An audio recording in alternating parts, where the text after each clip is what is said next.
محمد رشید قادری صاحب موزمبیق، السلام علیکم۔ آپ کا ہمیں ایک سوال موصول ہوا، یاد فرمانے کا شکریہ، جواب حاضر۔ آپ نے پوچھا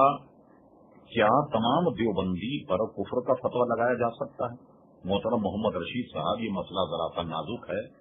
مطلق کسی مفتی نے یہ نہیں کہا کہ تمام دیوبندی کافر مرتد بے ایمان، بلکہ ان دیوبندیوں پر فتویٰ دیا جنہوں نے حضور علیہ السلام کی شان میں گستاخی کی، یا آپ نے اپنے طور پہ بھی کسی کو حضور علیہ السلام کی شان میں گستاخی کرتے ہوئے دیکھا، یقیناً وہ کافر مرتد بے ایمان ہے جو حضور علیہ السلام کی بیعت بھی کرے اور حضور علیہ السلام کے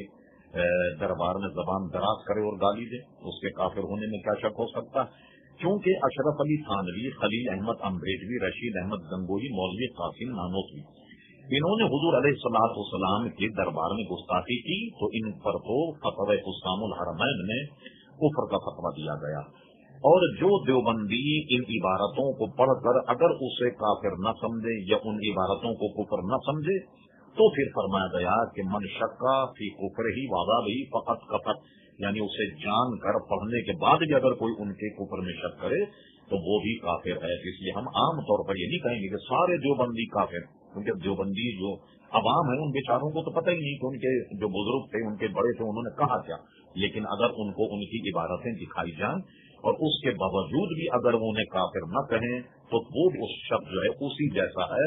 جیسا کہ وہ اکابر علماء دیوبند ہیں۔